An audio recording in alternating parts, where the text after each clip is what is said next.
हाँ जी class 12th वालों, अभी भी आपको चीजों में डाउट है, अभी भी फर्स्ट चैप्टर में कुछ बच्चे अटके हुए हैं और कुछ बच्चे ऐसे भी जिन्होंने बिल्कुल भी नहीं पढ़ रखा है अभी भी। ठीक, उसके लिए मैंने वन शॉट्स लेकर आ रहा हूं। ऐसे ही एक वन शॉट ये वाली है जिसमें मैं सॉल्यूशन का मात्र 30 से 35 मिनट में पूरा सॉल्यूशन पढ़ाने वाला हूं। आपको कोई डाउट नहीं होगा, सभी कोई भी डाउट हो तो आप कमेंट में मेरे को कमेंट कर सकते हैं। चलिए स्टार्ट करते हैं फटाफट। सॉल्यूशन, सॉल्यूशन में पहली चीज क्या आती है? आती है सोल्यूबिलिटी। सोल्यूबिलिटी होती क्या है? सोल्यूबिलिटी क्या है? Is defined as amount of solute in a saturated solution. Saturated solution में फटाफट सभी बच्चे अंडरलाइन करेंगे, पहले से लिखते चलिए। सैचुरेटेड सॉल्यूशन क्या होता है? जो क्या होता है, टोटली मिक्स हो जाता है ना, टोटली क्या हो गया? मिक्स हो गया।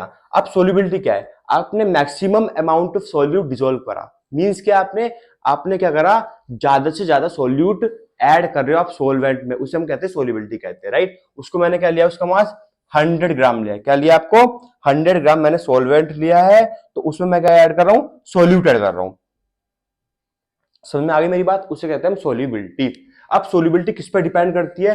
तो नेचर ऑफ द गैस पर डिपेंड करती है, नेचर ऑफ द लिक्विड पर डिपेंड करती है, temperature of the system, system के टेम्परेचर पर डिपेंड करती है, क्योंकि टेम्परेचर क्या होता है? एक थर्मोडायनेमिकली प्रोसेस है ना। तो हम यहाँ पे फटाफट लिखेंगे सही बच्चे, थर्मोडायनेमिकली प्रोसेस। वेट करेंगे, चलिए मैंने यहाँ पे लिख दिया थर्मोडायनेमिक, क्योंकि हमें पता है कि हम कुछ भी चीज करें तो उसमें थर्मोडायनेमिक और इक्विलिब्रियम का काम जरूरी है, क्योंकि जो केमिकल रिएक्शंस होते हैं वो थर्मोडायनेमिकली ही होते हैं। वहां पर टेम्परेचर का यूज होता है, वहां पे प्रेशर का भी यूज होता है। समझ में आ गया? तो सोल्यूबिलिटी में आपको किसी को डाउट है कुछ? अगर आप बात करते हो प्रेशर, तो प्रेशर भी क्या होता है? सोल्यूबिलिटी को क्या करता है? इंक्रीज करता है, क्योंकि हम बात करेंगे अगर गैस में, गैस में क्या होता है? प्रेशर होता है। लिक्विड में क्या होता है? लिक्विड में हम प्रेशर नहीं लगाते। लिक्विड में क्या होता है? जो मॉलिक्यूल्स होते हैं उसमें हम क्या लगाते हैं? या तो हम कोई प्रोसेस ऐड करते हैं, जैसे कि इलेक्ट्रोलाइटिक प्रोसेस, जिससे क्या होता है? मॉलिक्यूल्स क्या होते हैं? पास पास आ जाते हैं। ठीक, तो सोल्यूबिलिटी क्या है? Maximum amount of solute add करना। चलिए हम ज्यादा टाइम नहीं लगाएंगे, चीजों को देखेंगे पॉइंट टू पॉइंट, मतलब जो जो नोट्स में बन सकता है वही बताऊंगा। अब एक टॉपिक आता है हेनरीज लॉ। फटाफट हेडिंग डालेंगे सभी अपने नोट्स में। हेनरीज लॉ, हेनरी लॉ जो होता है वो क्या करता है? वो भी सोल्यूबिलिटी के बारे में बात करता है। सोल्यूबिलिटी का मतलब क्या है? अगर जो प्रेशर है वो क्या होगा? डायरेक्टली प्रोपोर्शनल होगा, P is directly proportional to the solubility, X होगा। तो आपको कोई क्वेश्चन चाहिए तो क्या हो जाएगा? P इक्वल टू के एच एक्स हो जाएगा। तो P इक्वल टू के एच एक्स हो गया। के एच क्या आपका? हेनरी लॉ कॉन्स्टेंट है। के एच क्या आपका? Henry law constant. ठीक, समझ में आ गई? तो आप डेफिनेशन फटाफट पढ़ेंगे। The fact of pressure on the solubility of gas in a liquid is govern by the Henry's law. It states that the temperature solubility of a gas in a liquid at given temperature in direct proportional to the partial pressure. कि partial pressure एक particular gas का रहता है। अगर हम बात करते हैं ऑक्सीजन, नाइट्रोजन, हाइड्रोजन, ये सभी गैसेज हैं, इसमें क्या होगा? एक पर्टिकुलर गैस का क्या रहेगा? पार्शियल प्रेशर रहेगा, राइट। तो P इक्वल टू क्या होगा? KHX होगा। ये हमारा क्या है? डेरिवेशन है। डेरिवेशन मतलब एक टर्म्स है, राइट, मैथमेटिकल एक्सप्रेशन से बोल सकते हैं। अगर आप बात करोगे इसकी, इसके ग्राफ की बात करते हैं, अगर हम इसकी ग्राफ की बात करेंगे तो क्या होगा? देखते हैं। P इक्वल टू क्या होता है? KHX होता है। आपको पता है क्या होता है? Y इक्वल टू क्या होगा? MX होगा। तो M क्या होगा आपका? KH होगा। तो अगर हम बात करते हैं तो इसका ग्राफ कैसे बनेगा? स्ट्रेट लाइन ग्राफ बनेगा, क्योंकि क्या है? y equal to M X है, तो इसका क्या होगा? ये क्या होगा? लीनियरली डिपेंडेंट होगा। क्या होगा? Linearly dependent. ग्राफ पता लग गया। अब ग्राफ पता लग गया है तो इसका अब नेचर पता लगते हैं। तो आपको पता है कि P अपॉन में KH होगा, वो होगा X होगा, है ना। तो आपको पता है अगर सोल्यूबिलिटी बढ़ेगी तो प्रेशर क्या होगा? बढ़ेगा, और KH की वैल्यू क्या होगी? घटेगी। अब KH की वैल्यू जब घटेगी तो मतलब हर KH, हर गैस के लिए KH क्या होगा? अलग अलग होने वाला है, अलग अलग होने वाला है। ठीक, चलो यहाँ पे मैंने y एक्सिस हो गया, यहाँ पे x एक्सिस हो गया, y यहाँ पे x हो गया। y पे क्या आपका प्रेशर है और x पे क्या आपका मोल फ्रैक्शन है। ठीक, चलो यहाँ पे सभी बच्चे, और इसके बाद application of Henry's law. Application of Henry's law सभी बच्चे करने वाले हैं, ये काफी इंपॉर्टेंट है। यहाँ से डायरेक्ट क्वेश्चन आपको गिव रीजन में आते हैं। एप्लीकेशन ऑफ हेनरीज लॉ सभी नोट डाउन कर लो, ये जरूरी है।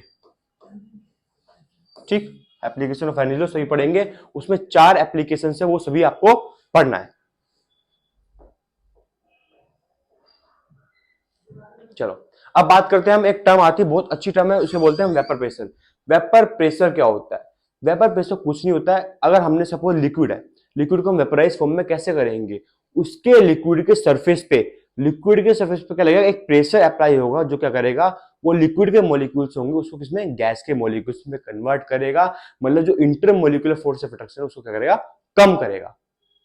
राइट? कोई डाउट तो नहीं इसमें, समझ में आ रहा है? तो वेपर प्रेशर क्या होगा, of a liquid is a pressure exerted by the vapour when it dynamically equilibrium with its liquid in a closed container. Container बिल्कुल क्लोज रहेगा, अगर ओपन रहेगा तो गैस का एक्सचेंज हो सकता है। तो हर टर्म्स का बात करनी है आपको, हर टर्म्स को समझते चलना है। क्लोज कंटेनर का मतलब क्या है, यहां पे भी थर्मोडायनेमिक प्रोसेस हो रहा है, कोई डाउट तो नहीं है। अब इसके टर्म्स में एक लॉ आता होता है राल्स लॉ। राल्स लॉ क्या कहता है, the pressure, the vapour pressure of a solution containing a non volatile solute. Non volatile solute वो सॉल्यूट होते हैं जो वेपर फॉर्म में कन्वर्ट नहीं हो पाते हैं। अगर मैं बात करता हूं सिंपली तरीका से समझाता हूं सभी बच्चों को, कि अगर मैंने लिया Pt equal to P1 plus P2, ये ले लिया, ठीक। अब according to Raoult's law, Raoult's law आपको कह रहा है कि P1 इक्वल टू क्या होगा, P1 नोट x1 होगा, ठीक है, P2 इक्वल टू होगा P2 नोट x2 होगा, ये होगा, ठीक। तो Pt इक्वल टू क्या हो जाएगा आपका, P1 नोट x1 हो जाएगा, यहां पे क्या हो जाएगा, P2 नोट x2 हो जाएगा। अब आपको पता है यहां पे क्या कर सकते हैं हम, x1 plus x2 equal to 1 हो गया, तो x1 इक्वल टू हो गया 1 माइनस x2, ठीक। तो यहां पे आ गया Pt इक्वल टू आ गया P1 नोट x1 की जगह मैंने पुट कर दिया 1 माइनस x2 पुट कर दिया, प्लस P2 नोट x2 हो गया, ये हो गया। अब हम कुछ नहीं करेंगे, हम करेंगे Pt equal to P1 naught minus P1 naught x2 plus P2 naught x2 हो गया। तो आपका आ गया Pt इक्वल टू, कॉमन ले लिया यहां से, तो P1 नोट माइनस तो यहां पे x2 इक्वल टू आ गया आपका P2 नोट माइनस P1, ठीक। अगर नॉन वोलेटाइल सॉल्यूट होता तो आपको क्या होती, एक चीज क्या हो जाती है, आपकी जीरो हो जाती है, तो क्या आ जाता आपका Pt equal to P2 naught x2 हो जाता। ये क्या होता है, ये आपका जो एक्सप्रेशन है ये क्या है, रोल्स लॉ होता है। रोल्स लॉ क्या करता है, वेपर प्रेशर पे अप्लाई करता है, ठीक। वही सेम चीज है, बस सोल्यूबिलिटी की हम बात कर रहे हैं। अगर आप पूछोगे इसका ग्राफ क्या है, हम ग्राफ बता देते हैं इसका, देखो ये इसका ग्राफ है। ग्राफ कैसे बनाता है इसका, अगर मैंने मान लो एक्स ए इक्वल टू 1 ले लिया और एक्स बी इक्वल टू 0 ले लिया, जब मैं एक्स ए इक्वल टू 1 लूंगा तो इसका मतलब क्या है कि आपका पी नोट ए क्या हो जाएगा, वो 0 हो जाएगा। तो एक जो वोलेटाइल सोल्यूट होगा वो क्या हो जाएगा, सोलवेंट होगा, वो 0 हो जाएगा। तो क्या जाएगा, P B equal to P naught B X B आ जाएगा। यहाँ पे अगर हमने लिया P A equal to P naught X A ले लिया तो ये हो जाएगा। अब इसका रिजल्टेंट क्या बनेगा, PT plus PT equal to P A plus PP, ठीक। तो रोल्स लॉ क्या हो गया, ये जो एक्सप्रेशन है ये मैंने यहाँ पे निकाल दिया है, ठीक। ये आपका लिखना, आपको अपना एक चिट नोट मतलब फॉर्मूला शीट बनानी है, क्योंकि पेपर नजदीक आ रहा है तो हमें कुछ कुछ चीजें इंपोर्टेंट है हम वही लिखेंगे। तो ये जो है ये इंपोर्टेंट है, आपको लिखना है, इसका फटाफट स्क्रीनशॉट ले लीजिए। चलो अगर बात करते हैं हम आइडियल सॉल्यूशन, तो अब ये जो सॉल्यूशन है ये क्या है, बाइनरी सॉल्यूशन है। बाइनरी सॉल्यूशन का मतलब क्या है कि टोटली मिक्स हो जाता है। तो सॉल्यूशन ए सॉल्यूशन बी आज टोटली मिक्स ईच अदर, ठीक। तो इसमें दो तरह के आते हैं, एक आता है आइडियल सॉल्यूशन, एक आता है नॉन आइडियल सॉल्यूशन। अगर मैं बात करता हूँ आइडियल सॉल्यूशन की बात करूंगा तो देखते हैं आज, an ideal solution is a solution where the intermolecular interaction between solute and solvent are similar to the interaction between solvent और solid molecule। अगर सपोज हमने एक बात समझाता हूं मैं तुम्हें, आइडियल सॉल्यूशन में अगर हमने मान लो 2 बीकर लिए, उसमें एक में ए इंटरेक्शन का सॉल्यूशन मतलब ए सॉल्यूशन ए है और एक में बी है, दूसरे में मैंने उन दोनों का मिक्सचर डाल रखा है ए बी, ठीक। तो सॉल्यूशन ए जो होगा उसका जो इंटरेक्शन होगा वो सेम प्लस करेंगे हम सॉल्यूशन बी बी से, वो किससे सिमिलर होगा, वो सॉल्यूशन ए बी के सिमिलर होगा। वो क्या होता है आपका आइडियल सॉल्यूशन होता है, जिसके एग्जांपल क्या क्या है, जिसके एग्जाम्पल है आपको ये रहे। एग्जाम्पल क्या है इसका, बेंजीन और टोलुइन। अगर हम बात करते हैं बेंजीन क्या होता है, बेंजीन आपको सिंपल सी है, यही है बेंजीन। अगर टोलुइन की बात करेंगे तो टोलुइन क्या होगा, उसमें एक डेरिवेटिव बन जाता है, वो होता है CH3 हो जाएगा। ब्रोमो इथेन और क्लोरो इथेन होता है, क्लोरोबेंजीन हो गया, ब्रोमोबेंजीन हो गया, ये सब क्या है आपके आइडियल सॉल्यूशन है। ठीक, अगर इसकी बात करते हैं तो एंथैल्पी भी क्या होगा, डेल एच क्या हो जाएगा, इक्वल टू 0 हो जाएगा, है ना, और डेल वी इक्वल टू भी क्या हो जाएगा, 0 हो जाएगा, ये भी एंथैल्पी क्या हो जाएगा, 0 हो जाएगा। चल ठीक है, ये कंडीशन है इसकी जो कि पूछते हैं आइडियल सॉल्यूशन में, ये दोनों क्या हो जाएगा आपका 0 हो जाएगा। अगर नॉन आइडियल सॉल्यूशन की बात करते हैं, नॉन आइडियल सॉल्यूशन क्या होगा, जो रोल्स लॉ फॉलो नहीं करता है, तो उस केस में क्या होगा, उस केस में क्या होगा, या तो डेल एच क्या हो जाएगा, ग्रेटर देन 0 हो जाएगा, या डेल वी ग्रेटर देन 0 हो जाएगा, या क्या होगा, डेल एच क्या हो जाएगा, लेस देन 0 हो जाएगा, और del V equal to less than 0 हो जाएगा। तो दो तरह की पॉसिबिलिटी आ गई, एक ग्रेटर देन की पॉसिबिलिटी आ गई और एक लेस देन की पॉसिबिलिटी आ गई है। अगर मैं बात करता हूं डेल एच अगर ग्रेटर देन 0 है तो क्या हुआ, तो उसमें क्या होगा, पॉजिटिव डेविएशन होगा, राइट, इसमें क्या होगा, पॉजिटिव डेविएशन होगा। अब इसका ग्राफ देखते हैं, अगर हम इसकी ग्राफ की बात करेंगे तो क्या होगा, यहीं पे समझा देता हूं कि अगर पीटी क्या है, ग्रेटर देन है पीए प्लस पीबी, तो पॉजिटिव डेविएशन हो रहा है, तो ग्राफ थोड़ा अप की साइड जाएगा, अपवर्ड जाएगा। ठीक, अगर नेगेटिव डेविएशन होगा तो क्या जाएगा, नीचे की तरफ जाएगा। समझ में आ गया, चलिए, तो ये क्या था आपका नॉन आइडियल सॉल्यूशन और आइडियल सॉल्यूशन था, जिसकी डेफिनेशन ये है, the total vapour pressure is lower than calculate from Raoult's law equation, the interaction between A B is stronger than the pure component A और बी। ठीक, example है इसके phenol और एनिलीन, क्लोरोफॉर्म और एसीटोन, ये सब क्या है इसके एग्जांपल है इसके नॉन आइडियल सॉल्यूशन। ठीक, तो ये तो आपका जो था, इसमें एक चीज वो बचती है एजियोट्रोप। एजियोट्रोपिक मिक्सचर क्या होता है, एजियोट्रोपिक मिक्सचर वो होता है जिसका बॉइलिंग पॉइंट क्या होगा, मैक्सिमम होगा। क्या होगा, एजियोट्रोपिक मिक्सचर, मैं लिख देता हूं यहाँ पे, एजियोट्रोपिक मिक्सचर, those mixture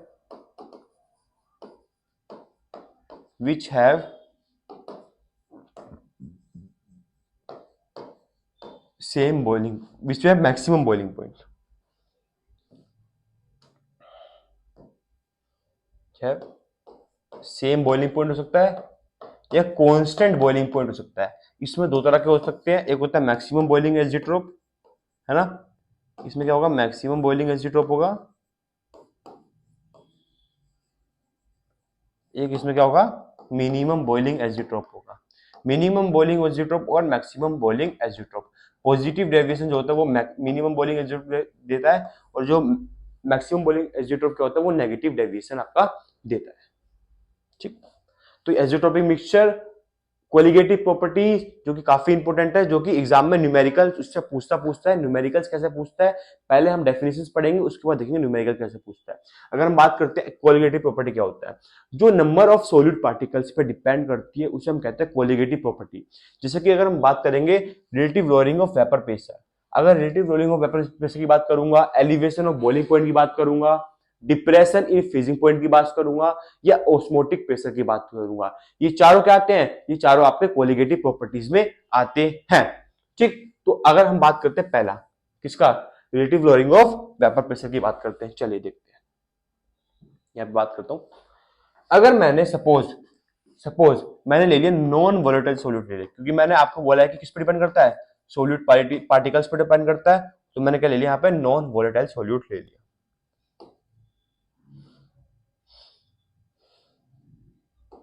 ठीक है, ये ले लिया मैंने non volatile solute,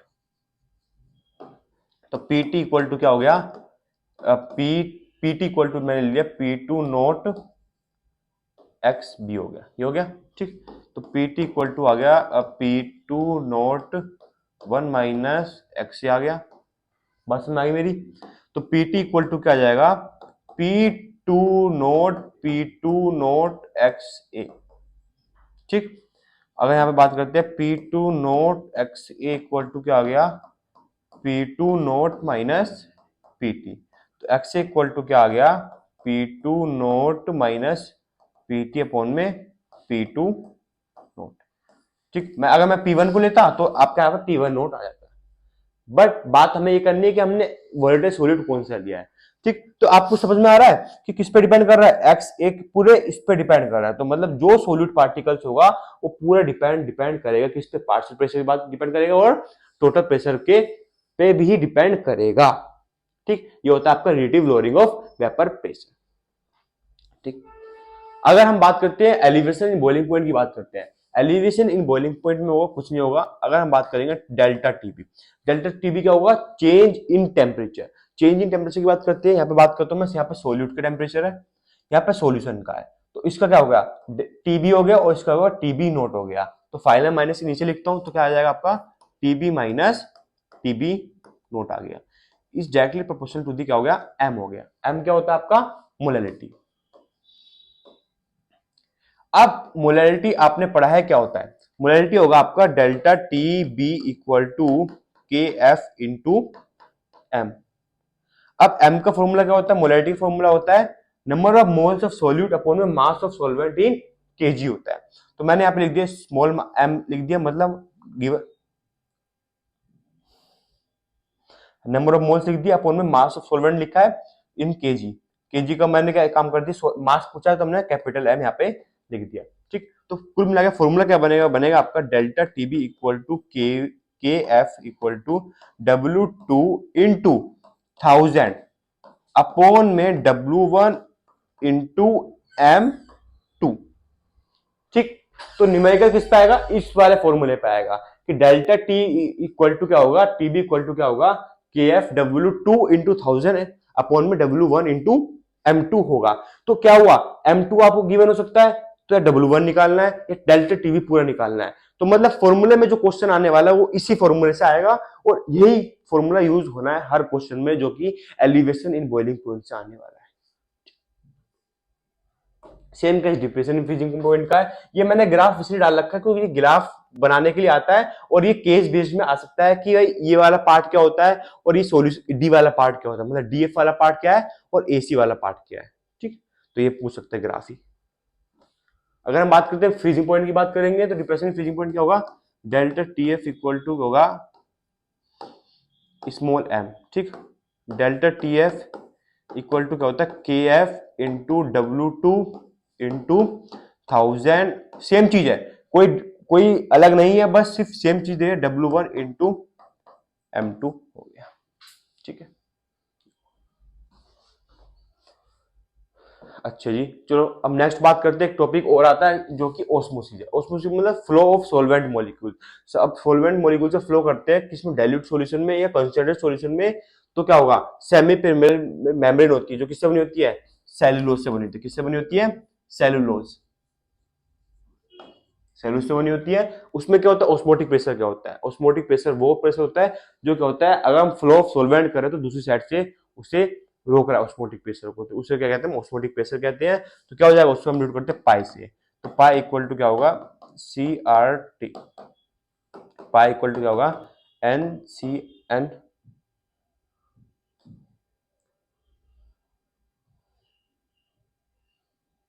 C concentration N/V/RT होगा। ठीक है, ये होगा, ये क्या होगा आपका ऑस्मोटिक प्रेशर होगा। इससे पक्का क्वेश्चन आता है।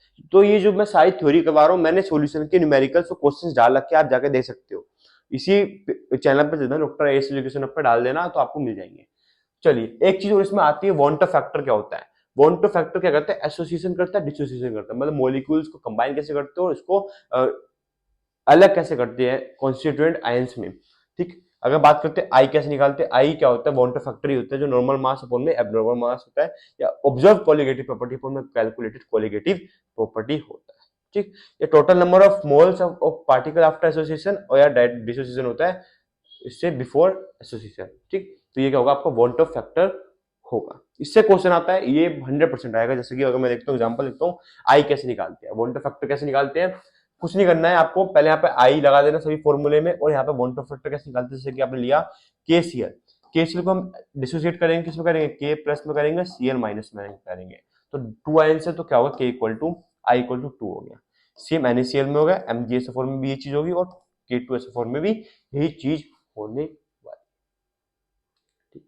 तो यहाँ तक तो जो था आपका सॉल्यूशन की सिर्फ और सिर्फ वन शॉट थी, मैंने बहुत जल्दी करवाई है, क्योंकि अभी भी आपको चैप्टर बहुत बचे हैं, टाइम बहुत कम है, तो आप सिंपल देख देख के आप देख सके अपने दिमाग में सारी पूरा जो वीडियोस हैं वो रख सकते हो, पूरी मतलब कंटेंट रख सकते हो। तो इसलिए मैंने ये बहुत इजीली वे में करवाई है, तो आप इसको पूरा देखना है और कोई डाउट होगा तो पूछ सकते हो, कमेंट करो। बाकी मैं जो नेक्स्ट वीडियो है वो क्वेश्चंस पे लेके आने वाला हूँ, या ग्राफ एक सोर्स आने वाली है, वो ग्राफ पे होगी, तो उसको भी जरूर देखना है। चलिए बाय बाय और थैंक यू सो मच, और अपनी तैयारी को जारी रखने की कोशिश पूरी कीजिए।